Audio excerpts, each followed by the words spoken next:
Welcome back to the Bookish Nurse Escape BookTube channel. Today we're going to go over a tag that I just created called the Mood Board Reading Tag.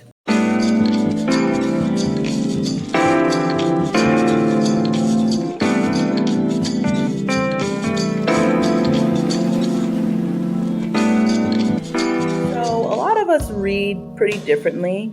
I know for myself that I don't create a lot of TBRs because of the fact that I don't really know how I'm going to feel when I want to read a specific book. So I definitely call myself a mood reader, and pretty much what I read really is dependent on my mood. To give you a little bit of background on the types of books that I read, I am very diverse with all my reading choices. A lot of the times I'll read a lot of romance. I also like contemporary. I just started getting into reading some fantasy, which I am really starting to love. And I also like young adult. So a lot of my reading choices center around that, but I also like to be I like to surprise myself, and I might read something totally out of my norm. The inspiration behind this tag comes from the fact that, I just don't like a TBR that is focused on certain books that I have to read. I get pressured feeling that I have to stick to this, and if I don't, then I haven't achieved anything.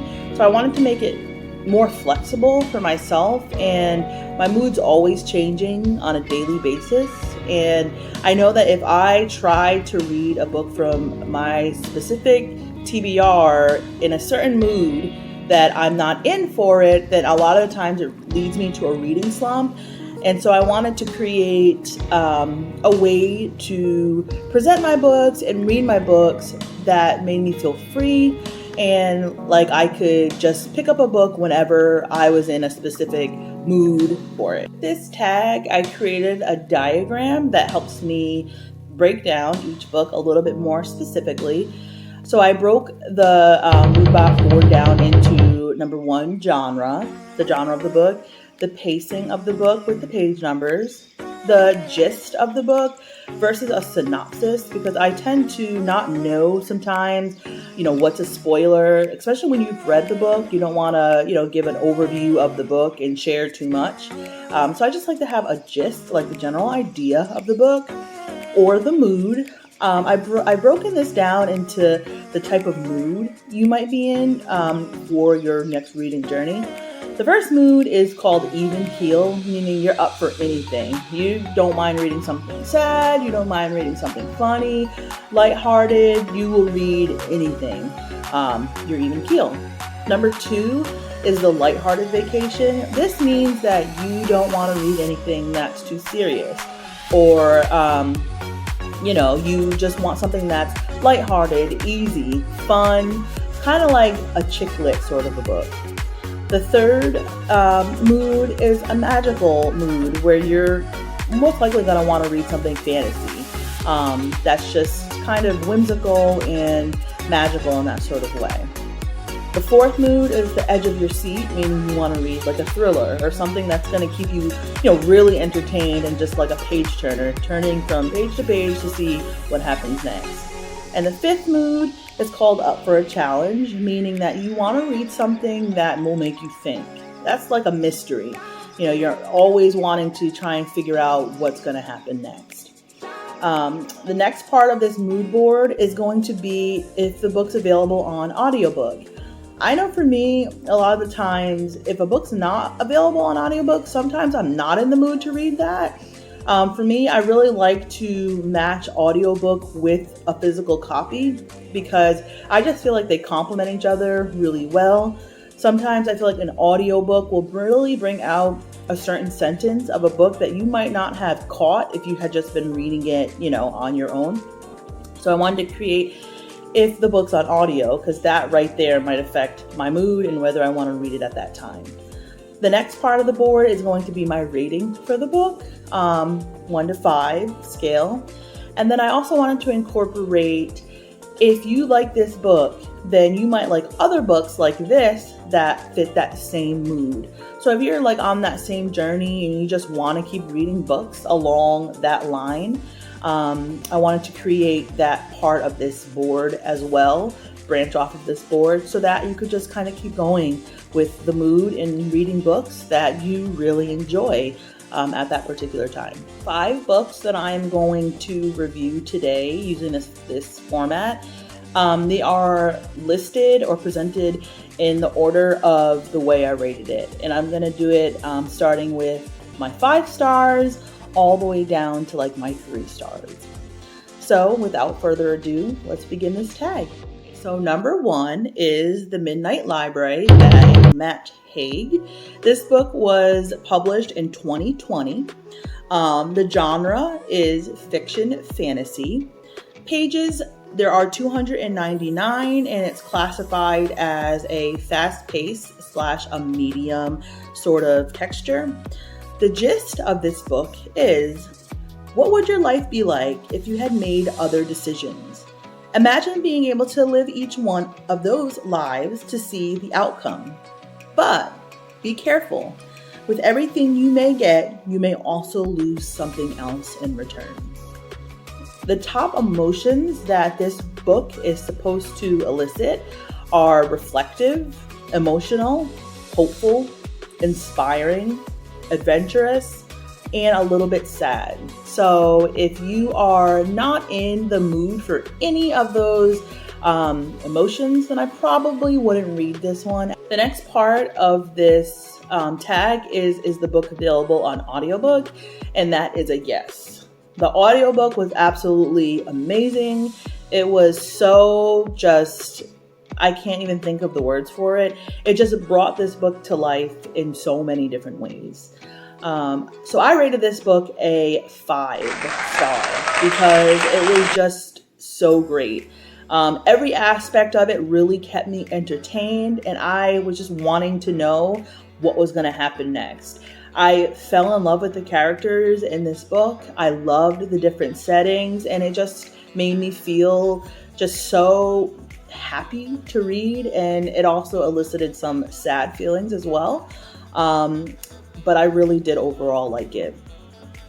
If you are in the mood for this sort of a book where you're up for anything, books that are associated with this mood are The Invisible Life of Addie LaRue by V.E. Schwab, The Four Winds by Kristen Hanna, The Lost Apothecary by Sarah Penner. Number 2 is In 5 Years by Rebecca Searle. This book was published in 2020. The genre of it is fiction romance. The pacing of it at 266 pages is characterized as fast-paced. The gist of this book, or the sort of feeling that you might get from reading this book, is imagine seeing your life before it happened. Imagine wondering how you would get there from where you were at in that moment. What if you liked what you saw in your future? But what if you didn't? The book was awesome.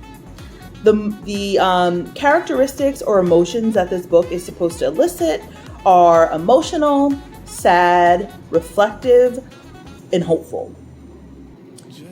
Is this book available on audiobook? It is. And I rated this book a 4 star. I really thought it took a totally different turn than what I thought it was going to take. So it kind of surprised me in some ways, but I absolutely loved it. I loved the plot of the book. I loved the atmosphere of the book. There were parts that were very sad and emotional, and I could definitely feel myself having a tearjerker moment, because there were just so many parts that really affected you. So I would also rate this book, not rate it, but I would also associate this mood as up for anything, where you, like I said, want to read anything and you have no real requirements for your mood. Books associated with this book: The Dinner List by Rebecca Searle, The Guest List by Lucy Foley, Such a Fun Age by Kylie Reed. For 3, Until It Fades by K.A. Tucker. This book was published in 2017. The genre of it is new adult romance. The pacing at 354 pages is characterized as fast-paced. The gist is, ever felt like you weren't good enough for someone you were crushing on? What if they were a superstar and you saved their life? What if this superstar showed up at your door? Would you let them in? Book gets the mood of a lighthearted vacation. It has the characteristics that are emotional, hopeful, lighthearted, adventurous, and inspiring. It was just very fun. Is the book available on audiobook? It is, and I rated it a 4. I love the author K.A. Tucker anyway, and this book was just so fun, cute, and then it really had some reflective moments where you just kind of have to look at yourself and, figure out who you are in this world, and that you are good enough for anything that you want, anything that you dream, especially anybody that you have a crush on that you don't think might like you back. You just never know. So this book definitely did develop those awesome, just ooey gooey feelings and emotions. If you are in this mood of a lighthearted vacation, you might be interested in Say You Still Love Me by K.A. Tucker, Simple Wild by K.A. Tucker, Keep Her Safe by K.A. Tucker. Number 4 is Wild Blue Wonder by Carly Sorosiak. This book was published in 2018, and the genre is a YA contemporary. At 359 pages, it's characterized as a slow-paced sort of a read. The gist is best friends, summer camp, lovers. Imagine having one person in your life that makes every day magical, beautiful, and fun. This person encompasses everything you think, feel, and do. Your happiness. Now, how do you learn to live without them?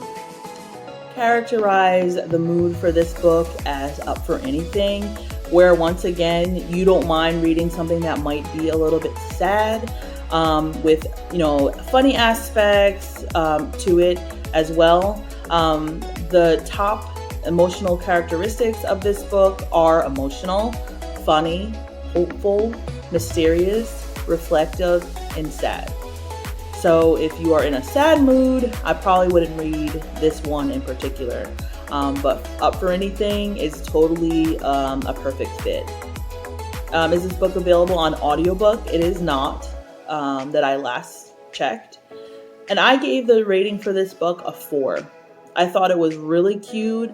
I loved the summer camp vibes of the novel.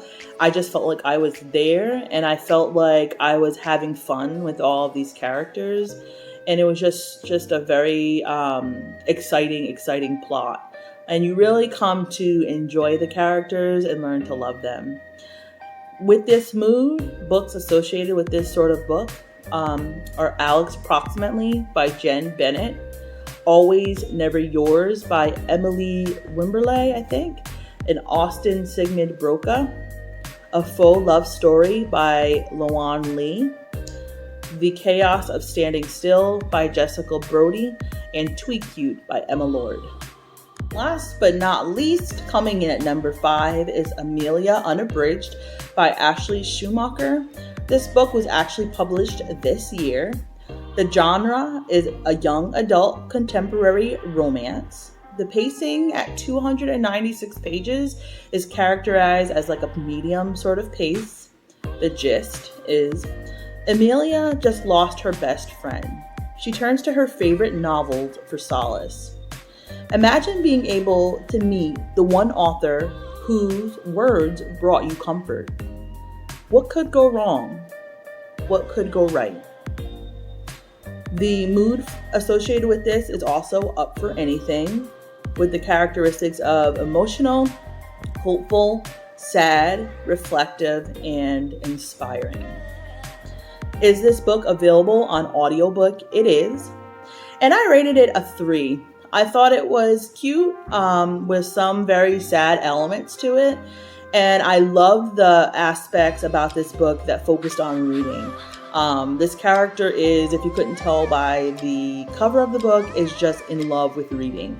And as a reader, that just hits home and is an instant, interesting read for me.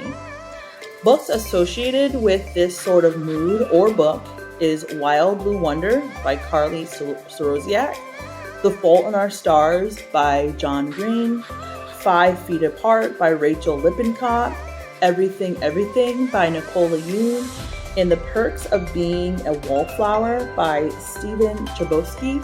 So that is all for the mood board reading tag. Comment down below if you have read any of these books, if you liked any of these books, loved any of these books. Make sure that you include your rating. Tell me what mood you read these books in, and if you found that the characteristics that I have explained match that particular mood. Make sure you like this video and subscribe for more books featuring your mood and how to find a good mood read. Thank you for watching this video, and I can't wait to see you in my next one.